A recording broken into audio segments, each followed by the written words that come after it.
Muchas gracias por recibir esta nueva transmisión de En Diálogo con la Palabra. Soy el pastor Ángel Ortiz. La iglesia surge y se mantiene por la palabra de Dios.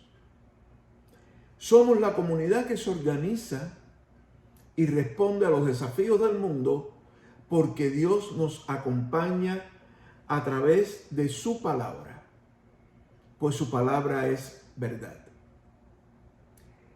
A pesar de la dependencia a la palabra de Dios que tenemos como cristianos e iglesia, no cabe que especulemos con lo que Dios nos enseña a través de cada una de las páginas de esta biblioteca que es la Biblia. Su palabra recorre la historia y en cada trazo del desarrollo humano nos deja enseñanzas que nos afirman en un estilo de vida que puede avanzar hacia adelante a pesar de que las circunstancias presentes nos parezcan adversas. En Apocalipsis, en los capítulos 2 y 3, Jesucristo evalúa a la iglesia, a cada una de ellas, representadas en las 7 iglesias, localizadas en 7 ciudades que viven bajo las condiciones impuestas por el Imperio Romano. Esas condiciones oprimían a las personas no solo en términos económicos, sociales y políticos, sino que también esa opresión era contra la espiritualidad humana,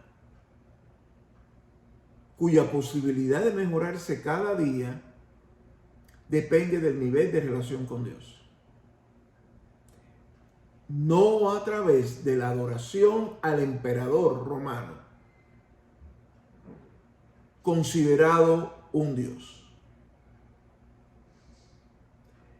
Cuando se dan esas condiciones en cualquier sociedad, en cualquier época, es de suponer que la iglesia de Jesucristo tienda a debilitarse, desviarse y producir interpretaciones falsas del mensaje y enseñanzas del Evangelio de Jesucristo. Frente a esa situación, hay que revisar lo que como iglesia estamos haciendo y diciendo. Con justicia, Juan escribe todo lo relacionado con su visión, que incluye la evaluación que Jesucristo hace de su iglesia. No nos olvidemos que Jesucristo es la cabeza de la iglesia y la iglesia es cuerpo de Cristo. Entonces,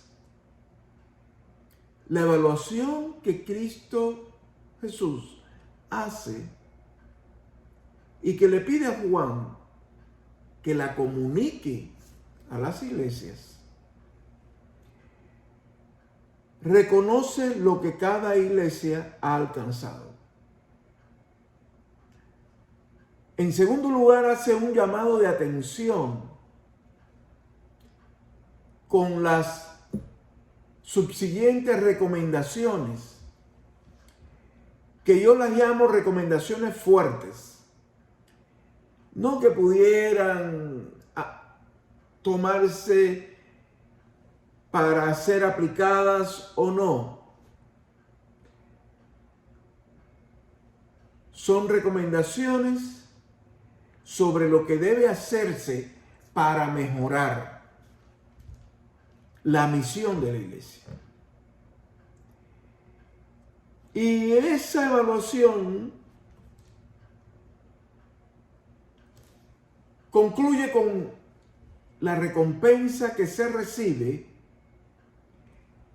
si se escucha y actúa de acuerdo con el Evangelio de Jesucristo, que fue enviado por Dios el Padre para cumplir la misión que Dios le encomendó. De más está decir que no nos gusta ser evaluados. O de la evaluación solo nos agrada que se reconozcan nuestros éxitos personales y comunitarios, pero no aquellas cosas en las que debemos mejorar. No nos gusta que nos recuerden eso. Y mucho menos escuchar lo que hacemos mal y que por ninguna razón debemos repetir. Nos enojamos cuando nos dicen que estamos haciendo algo mal. Y porque eso que hacemos mal puede afectarnos, afectar a otros, afectar a la familia, afectar a la sociedad, afectar a la iglesia, ponerla en desventaja respecto a lo que debe hacer en el mundo. Por esa actitud nuestra capacidad de caminar con Dios pierde fuerza. Por esa actitud nuestra, entonces nos damos cuenta, se nos revela en este libro del Apocalipsis, capítulos 2 y 3, la vigencia que tiene para nosotros la evaluación de Jesucristo, expresada en este libro. Porque esa evaluación es también a los cristianos como personas, a nuestras familias cristianas que integran la iglesia.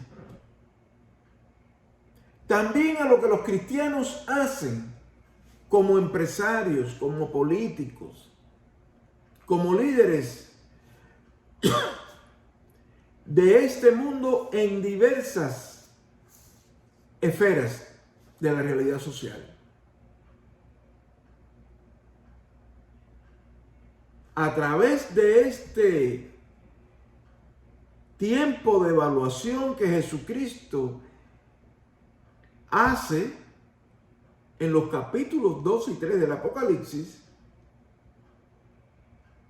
se está evaluando la manera en la que somos ciudadanos, cristianos en este mundo. En un mundo que cree en otros dioses. En un mundo que se resiste a entender el gran potencial que tiene se va perdiendo en la medida en que pierde la capacidad de conectarse con Dios, de aceptar el Evangelio de Jesucristo como un componente clave para que este mundo sea mejor.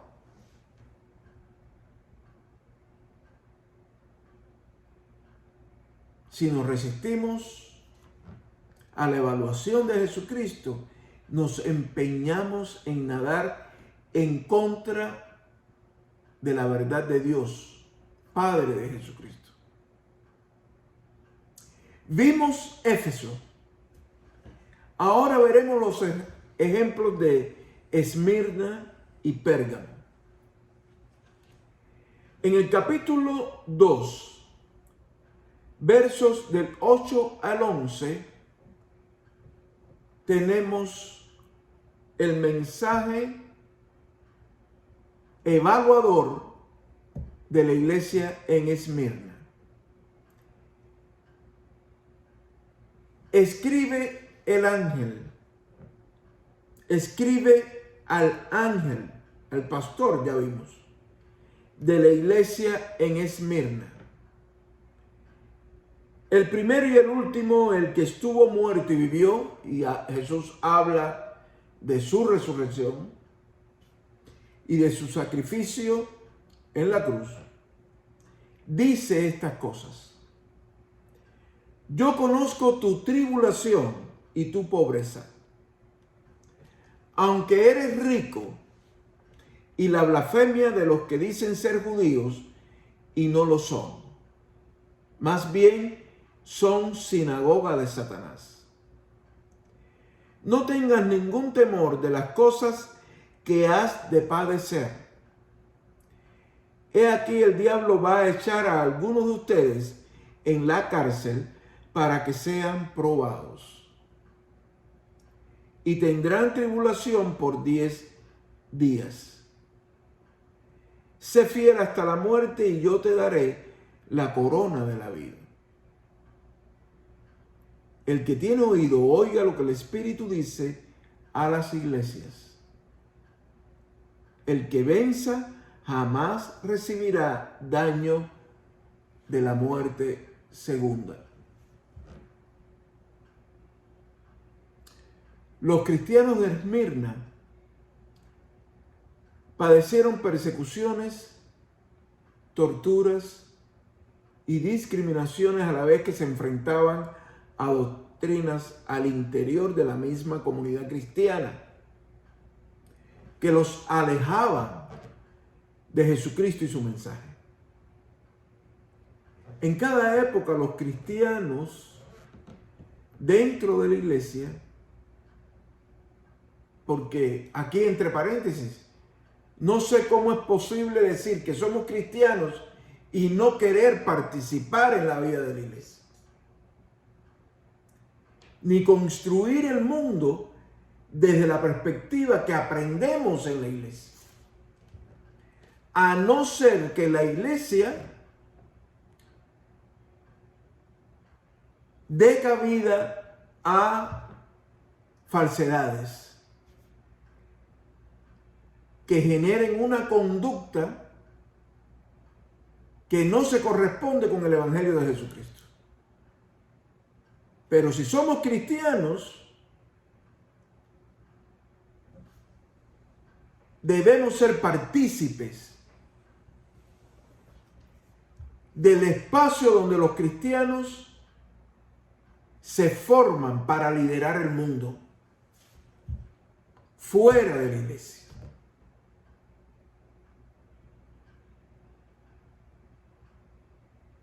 Y como en cada época, en la misma época en que este mensaje de Esmirna es dado,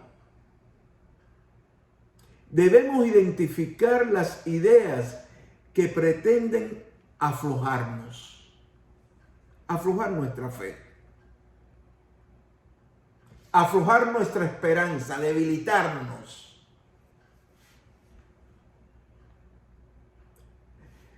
Debilitar, aflojar, convertir en una masa pantanosa, en arena movediza,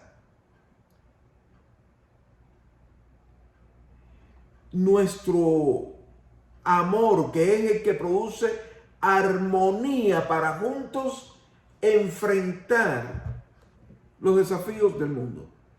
Como se debilita nuestra fe, como nos debilitamos doctrinalmente, como las enseñanzas del Evangelio las vamos suavizando de tal manera que pierden todo condumio, toda consistencia. Entonces, nos vamos enfriando. Nos vamos alejando de la iglesia.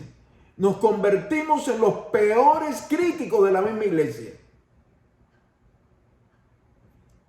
De sus pastores, de su liderazgo local,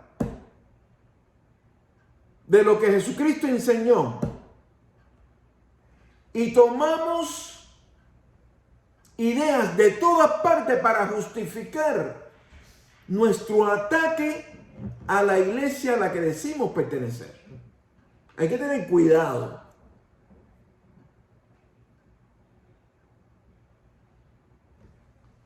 En pasar de un espíritu que busca el mejoramiento permanente, continuo, de nuestra misión como iglesia, a pasarnos al otro lado en el que nos debilitamos doctrinalmente, porque ese cambio, que no es conversión, es un cambio que nos lleva a la desaparición como iglesia. Y a la desaparición de nosotros como cristianos o seguidores de Jesucristo. Para nosotros los cristianos e iglesia de la ciudad donde vivimos y de la nación donde Dios nos ha puesto, ¿qué puede significar este texto clave del mensaje que se le da a la iglesia en Esmirna y a nuestra iglesia en nuestra ciudad, en nuestra nación? Sé fiel hasta la muerte y yo te daré la corona de la vida.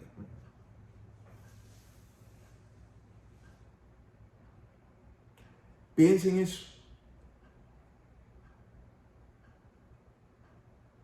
Sé fiel hasta la muerte que yo te daré la corona de la vida. Aquí la vida es presentada como una carrera que exige disciplina. Una carrera que exige disciplina. Y en 1 Corintios 9, capítulo 9, versos 24 al 26,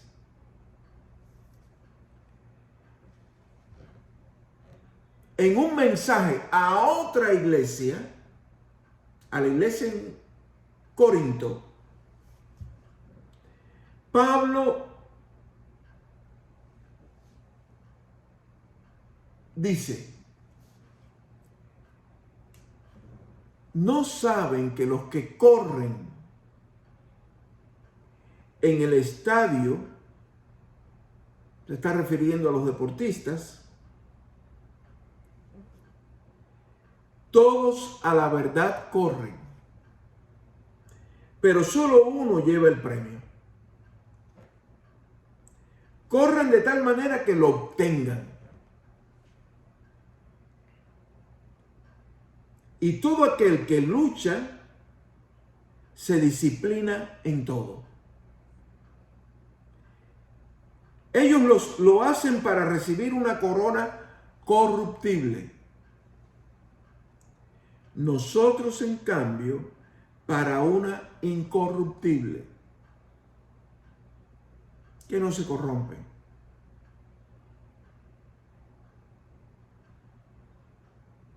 Que nos da paso a la vida eterna con Dios, que genera otro tipo de satisfacciones espirituales, emocionales y de todo tipo de bendición. Por eso yo corro así, dice el verso 26 de este texto. No como a la aventura, peleo así, no como quien golpea al aire.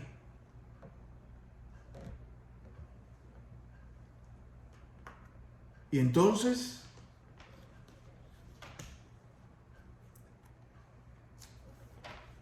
continuamos con el texto del Apocalipsis. La iglesia en Esmirna.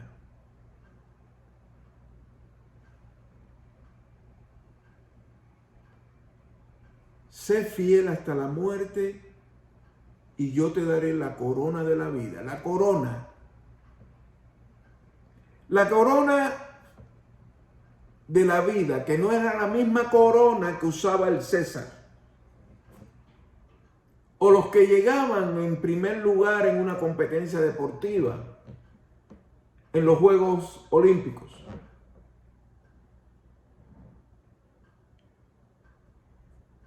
Ese texto tiene mucho significado para nuestros tiempos,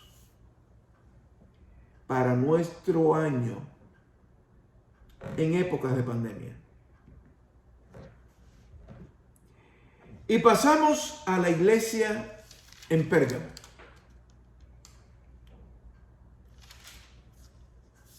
Y este mensaje a la iglesia en Pérgamo dice así en el capítulo 2, versos del 12 en adelante. Escribe al ángel de la iglesia en Pérgamo: el que tiene la espada aguda de dos filos dice estas cosas. Yo conozco dónde habitas, donde está el trono de Satanás, y retienes mi nombre y no has negado mi fe. Reconocimiento. Aún en los días de Antipas, mi testigo fiel, quien fue muerto entre ustedes, donde mora Satanás. Sin embargo, el llamado de atención: tengo unas pocas cosas contra ti,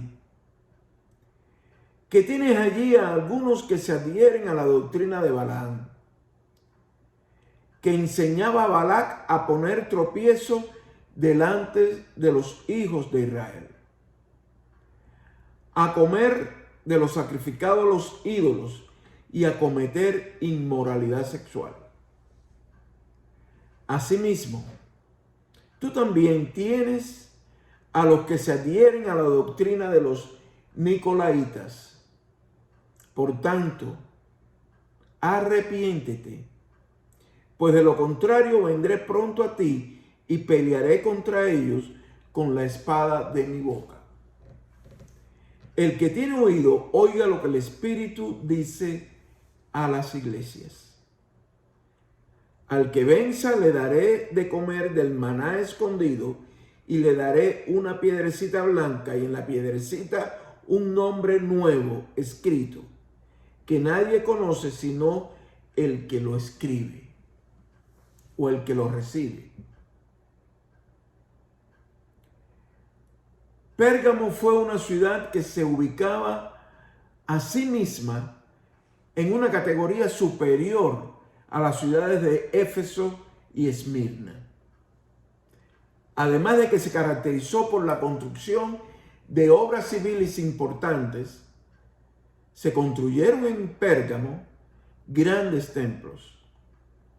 Allí se encontraba el santuario de Asclepio, el dios griego de la curación, o Esculapio para los romanos. El que tiene la espada aguda,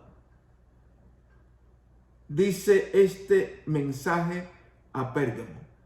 Al presentarse Jesús a esta iglesia, en su evaluación, sabiendo de que esta iglesia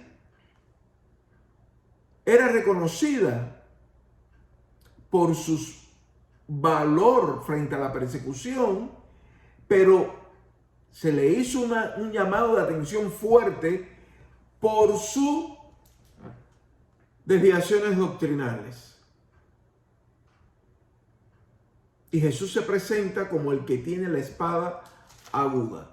¿Y esa espada cuál es?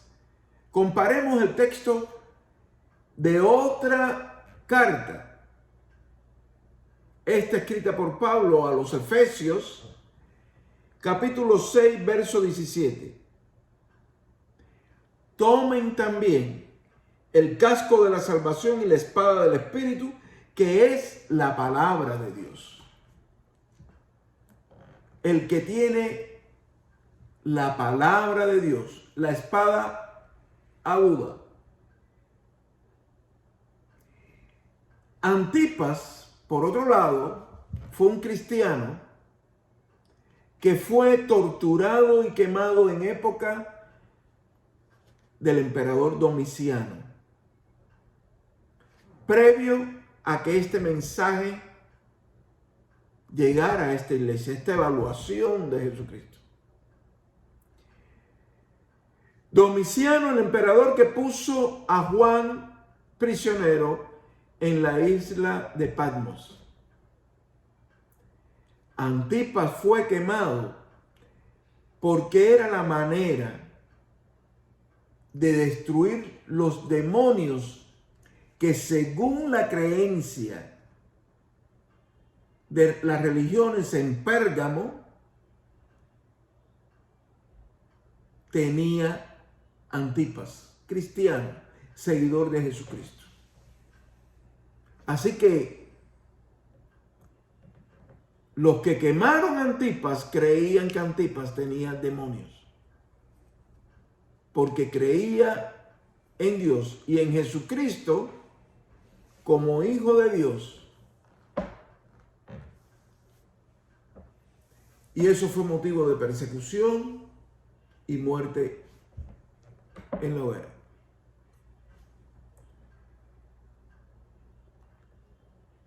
La doctrina de Balaán aparece en Números 22, versos 21 al 24, en el verso 28 y en el capítulo 31, verso 16, que recomendamos ustedes lo lean en sus hogares como parte de este diálogo con la palabra. Una doctrina puede o no ser buena. Puede serlo o no. Puede ser buena o no. Si los postulados que defiende esa doctrina son justos, estamos hablando de una doctrina que produce bendición y estabilidad en la comunidad humana. Pero si no, se convierte en una enfermedad que daña a la sociedad. Una doctrina no está compuesta por ideas solamente, expresadas al viento como opiniones sin conexión entre sí y que no buscan hacer efectos en la realidad. Eso no es una doctrina. Las opiniones que expresamos de cualquier tema no configuran un cuerpo doctrinal sobre ese tema, sobre esos asuntos.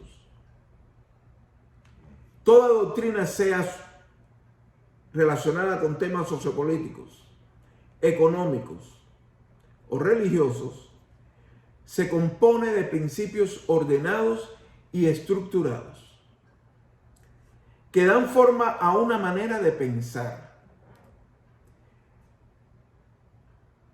Crean valores humanos específicos y nos guían o conducen en la vida. Es por eso que cuando una doctrina es planteada y creída, es por lo tanto aceptada por determinado grupo de personas que empiezan a conducirse de acuerdo con ese pensamiento doctrinal. Se puede llegar a actuar violentamente en defensa de una doctrina. Y esa doctrina que hace que sus seguidores actúen violentamente se conoce como fundamentalismo, integrismo. Hay toda una serie de términos que identifican a una doctrina que se ha convertido en un motor impulsor de intolerancia y violencia. La doctrina de Balaam representa toda enseñanza que busca que el orden de Dios sea violado por sus propios hijos e hijas elegidos, que son llamados a ser parte de una comunidad o pueblo que debe conducirse no de acuerdo con cualquier doctrina o interpretación, sino de acuerdo con el Evangelio de Jesucristo, en el que se consolida todo un programa de salvación y liberación humana a todos los niveles, para el ser humano, que nos conduzca a un cielo nuevo y una tierra nueva, una búsqueda permanente de cielo nuevo y tierra nueva. Lo que está por fuera de ese plan no contribuye a la manifestación de Dios en el mundo.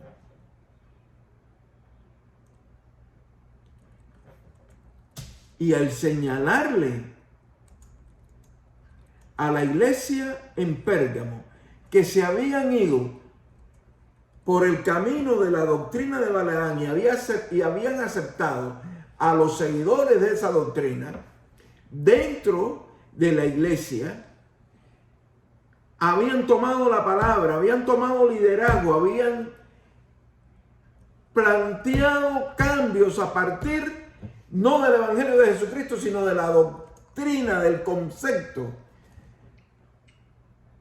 que está referido en el libro de Números.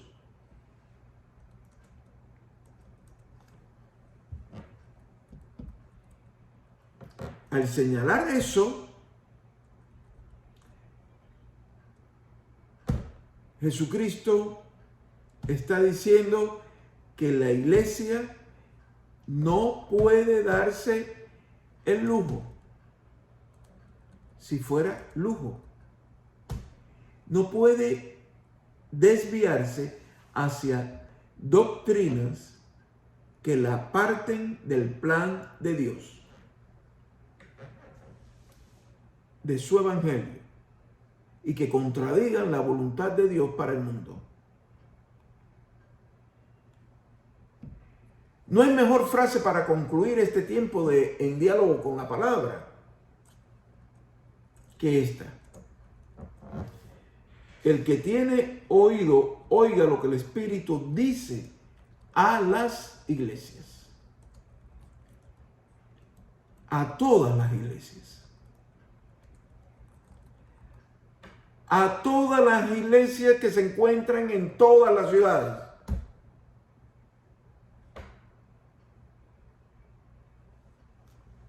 El Espíritu de Dios sigue hablándonos. No dejen de vivir en paz, sintiendo la unidad espiritual con Dios, el Padre de Jesucristo y de todos los que se sienten sus hijos e hijas. Si usted tiene preguntas, si quiere alguna clarificación sobre determinado tema o determinado texto de lo que estamos trabajando en diálogo con la palabra, dedicado al libro del Apocalipsis, no dude en pasarme un mensaje o escribirme a mi correo electrónico que usted conoce para tratarlo acá, en este espacio, en esta mesa donde dialogamos con la palabra de Dios para recibir revelación para estos tiempos. A Dios sea la gloria. Amén.